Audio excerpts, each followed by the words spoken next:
মাতা শৈলনন্দিনী দেবীকে প্রদত্ত প্রতিশ্রুতি রক্ষার জন্য পুত্র তারানন্দের মাতৃমন্দির প্রতিষ্ঠা করতে বিলম্ব হয় নাই। মাতার দেহত্যাগের বৎসরেই ১৩৫৩ সালের মাঘী পূর্ণিমার পুণ্য দিনে শুভ লগ্নে মাতৃমন্দিরে মাতৃমূর্তি প্রতিষ্ঠা করিলেন।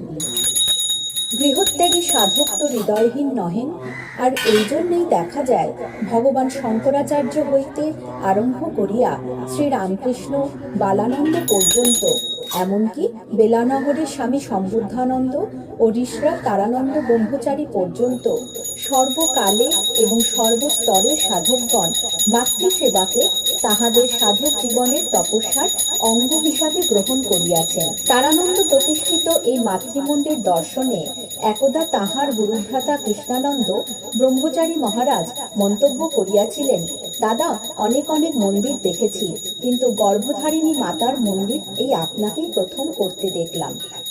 তারানন্দের ক্ষুল্লতাত ভ্রাতা শ্রী যতীন্দ্রনাথ চক্রবর্তী ঋষরার মাতৃমন্দির দর্শনে বলিয়াছিলেন, দাদা, তুমি দেখছি জ্যাঠাইমাকে দেবীত্ব প্রদান করেছ। আবেগ কম্পিত কণ্ঠে তারানন্দ তখন তাহাকে বলিয়াছিলেন, ওরে, আজ তোর দাদার তৈরি এই মন্দির দেখে ও কথা বলছিস? তোদের দাদা চিরদিনই তোদের জ্যাঠাইমাকে দেবী জ্ঞানে সেবা করে এসেছে।